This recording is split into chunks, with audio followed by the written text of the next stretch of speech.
After divorce, the last person I expected to break me open was my neighbor. But the night Maren Whitlock locked her bedroom door behind us and said, "I've always wanted to be alone with you." I realized she had been waiting 4 long years for a moment I never knew I had stolen from her. My name is Wesley Crane, 38 years old, an architect, a father, and 3 months after my wife walked out of our marriage and into the arms of my own business partner, I was standing in the dim amber glow of my neighbor's emergency lamp, listening to a tornado warning scream outside her walls, holding the bourbon she had poured me at dinner, trying to understand how the quiet widow who had stayed silent for 4 years had just said the one sentence I had never allowed myself to even imagine. Maren was not a stranger. She was the widow next door, the landscape designer who brought me soup the week my father died, the neighbor my ex-wife Sloane used to mock behind her back, calling her the sad gardener with the dead husband, the woman I had almost danced with at her 33rd birthday party before Sloane walked into the room with 2 glasses of wine and a smile that always meant don't. But the moment Maren turned that small brass lock and looked at me in the dark, something cracked open inside my chest that the divorce itself never had. Because Maren had not stayed silent for 4 years because she had nothing to say. She had stayed silent because she had been protecting me. From what, I did not yet know. So what had my neighbor seen inside my marriage that I had refused to see? What had she been carrying for 4 long years while I shared a roof with the wrong woman? And why, of all the storms that had ever passed over our quiet street, had Maren chosen the night the sky split open to finally lock that bedroom door, meet my eyes and say the one sentence I had spent my whole divorce pretending I never wanted to hear? Before we go any further, if you have ever felt the weight of something unspoken between two people, do me one small favor right now. Subscribe to this channel and turn on the notification bell, because what Maren said behind that locked bedroom door was only the beginning, and the truth she had been carrying for 4 long years is about to break you the same way it broke me. 2 days before the storm, Maren caught me dragging the recycling out to the curb on a slow Friday afternoon. She wore a faded sweatshirt with a hole at the cuff, pruning shears in one hand. Her hair was pulled back, her boots were muddy. She looked, as always, like a woman who had no idea how directly she could see through a man. "You eaten anything that wasn't from a freezer this week?" "Define week." "Strict definition." "Then no." She nodded once, slowly, like a doctor confirming a diagnosis. "Come for dinner tomorrow. 7. I always cook too much when I shop for one." A divorced man does not eat alone in a widow's kitchen on a Saturday night, unless he is asking for something complicated. I said yes anyway. The next evening, the sky was already heavy when I crossed the strip of grass between our 2 front porches. The wind smelled like wet metal and warm cedar. Maren's kitchen smelled like rosemary, butter, and something I had not eaten since my mother was alive. She poured me a bourbon I had not asked for and slid it across the counter without looking at me. "Sit. You look like a man who's been standing too long." I sat. We ate slowly. She asked careful questions. I gave careful answers. We did not talk about Sloane. We did not talk about Drew. We did not talk about the empty seat at my house where my daughter Tessa should have been. And every minute that passed, the wind outside grew louder, and the air inside her kitchen grew thicker, until I could no longer pretend that 2 people who had been silent for 4 years were just eating chicken.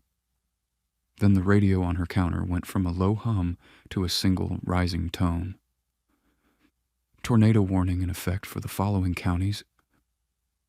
Maren did not flinch. She set down her fork, walked to the back of the house, and stopped at the doorway of her bedroom.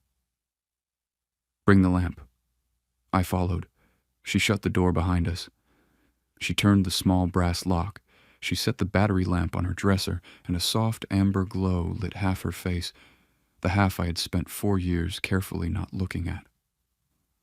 Outside, the wind was screaming. Branches struck her siding like fists. The whole house was holding its breath. And Maren, quiet, careful, 4 years silent Marin looked at me in that dim light and said, very gently, very steadily, as if she had practiced the sentence 1,000 times in her head, "I've always wanted to be alone with you, Wesley." I could not breathe. I could not speak. Because in that moment, I finally understood. Marin had not been afraid of the storm. She had been waiting for it. For a long moment, neither of us moved.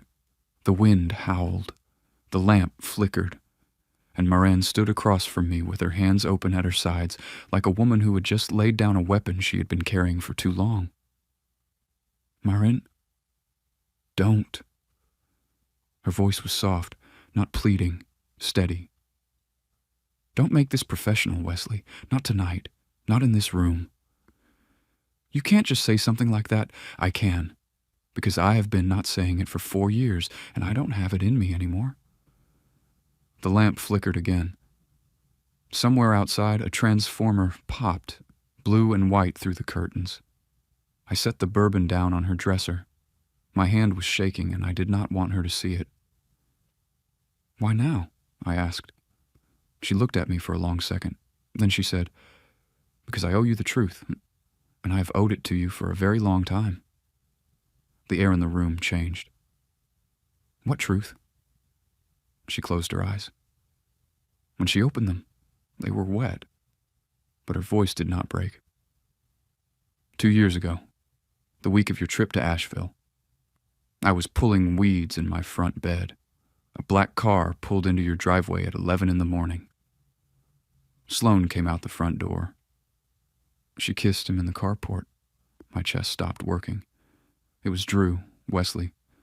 2 years ago, not 8 months. The room tilted. I had been married to a lie for 2 years longer than I knew. "I tried to tell you," she whispered. 3 days later, at the mailbox, I asked if your trip went well. I asked if everything was okay at home. You said yes. You smiled at me like a man who trusted his wife, and I could not be the woman who took that smile away from you. "Marin," I told myself it wasn't my place. I told myself maybe I was wrong. I told myself 100 things every night for 2 years just so I could sleep beside my own conscience. She took a breath. "But the truth is, I was a coward, and every time I saw you across the lawn after that, I hated her more, and I hated myself more, and Her voice finally broke. "I loved you anyway." The storm outside slammed the windows so hard I thought the glass would shatter. I should have been angry. I wanted to be angry. 2 years. Sloan laughing across our dinner table. Sloan kissing my forehead in the morning. Sloan lying with her whole face while my neighbor watched from her garden and tried to figure out how to save a man without breaking him. But I looked at Marin. Her tears, her braid coming loose, the small brass lock between us and the rest of the world. And what I felt was not rage. What I felt was grief. Grief for the 4 years she had carried this alone. Grief for the marriage that had been dead long before I noticed. Grief for the woman across from me who had spent every night next door choosing my dignity over her own happiness. I took one step toward her. Just one. She did not move back. I lifted my hand. I almost touched her face, and then, God help me, I stopped. Because if I kissed Marin Whitlock in that locked bedroom, in the middle of a tornado, in the worst week of my life, I would never know if I had chosen her or if I had reached for the closest soft thing in the dark. And Marin deserved more than the closest soft thing. I lowered my hand. Her face did not fall. It softened, like she had been waiting 4 years for a man to be careful with her, and she had finally found one, even if it cost her tonight. "Wesley," she said quietly. "Yes." "When that storm passes, are we going back to pretending?" I opened my mouth. I closed it. And before I could find an answer worth giving her, the lights flickered one last time and died. Outside, the siren stopped. The wind began to slow. And somewhere in the dark, my phone, left on her kitchen counter beside an empty plate, began to ring. 3 rings, then silence. When I finally walked back into that kitchen by the light of Marin's lamp, my screen was still glowing on the counter. 1 missed call. Sloan. I did not answer the call. I stood in my kitchen at 3 a.m., wet from the rain, and watched Sloan's name pulse on the screen like an old wound that had never healed right. I deleted the voicemail without listening. The next morning, she was at my front door. Same coat she had worn the day she left, same lipstick, same smile that used to mean come home and now only meant I need something. Wes, don't call me that. I made a mistake. You made one for 2 years. Sloan. Her face changed, just for a second, long enough to confirm it. Who told you? Does it matter? It was her, wasn't it? That sad little widow with her flower beds. Get off my porch.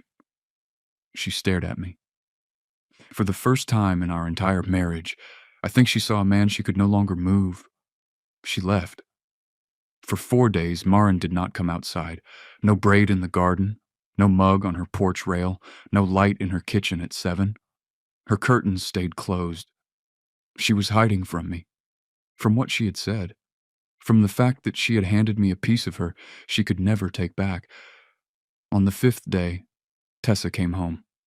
She climbed out of Sloane's car in one of her green t-shirts and looked across the yard.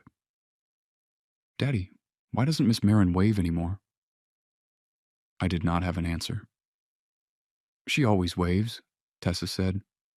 My 9-year-old daughter had been seeing Marin more clearly than I had let myself in 4 years. That afternoon, Pierce Mahoney called with the Denver offer. Senior partner, twice my salary, start in 6 weeks. I told him I needed the weekend. I stood at my kitchen window and looked across at Marin's closed curtains, and then a car door slammed in the street, and Sloan was crossing my driveway, heading straight for Marin's front porch. I was outside before I could think. I just want to talk to her, Wes, Sloan said. Woman to woman. Marin opened her door at the same moment. In 4 years on that street, I had never seen Marin look small. She did not look small now. She looked tired, tired in the bones, like a woman who had prepared for this exact fight 100 times in her head.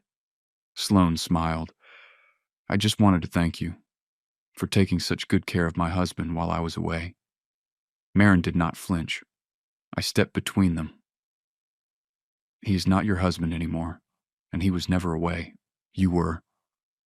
Sloan's eyes cut to me. And Marin, I said without looking away from my ex-wife, is not a sad little widow. She is the only person on this street who told me the truth in 2 years. Whatever you came here to do, you can do it to me.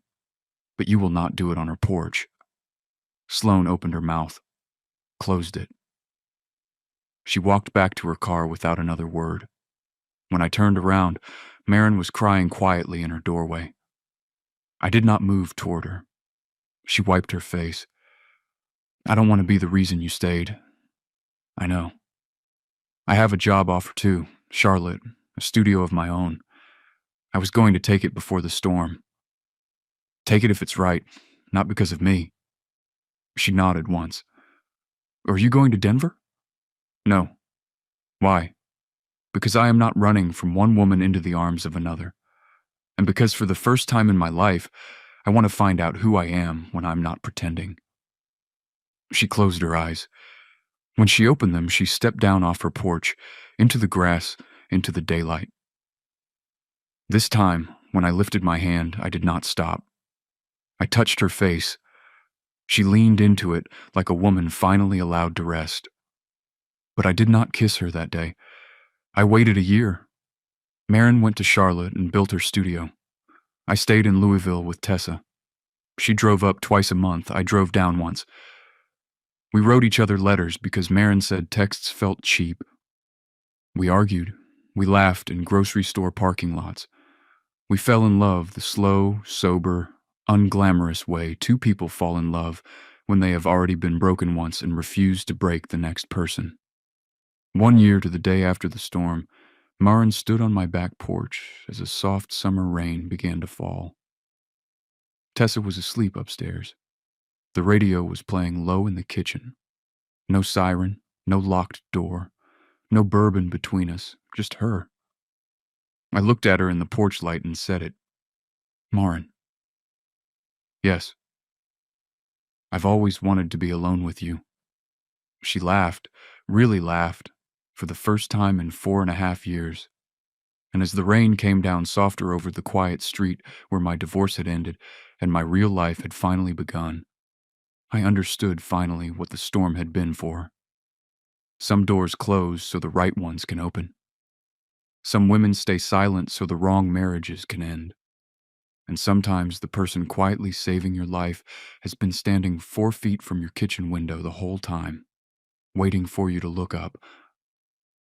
If this story touched you, if you have ever loved someone in silence or been loved by someone you didn't know was watching, leave a comment and tell me your story. Hit that like button if Marin deserved every second of that year. And if you have not yet subscribed, do it now and turn on the notification bell, because the next story is going to break you in a different way. Have you ever discovered that the person living next door knew the truth about your life before you did? Tell me in the comments. I read everyone.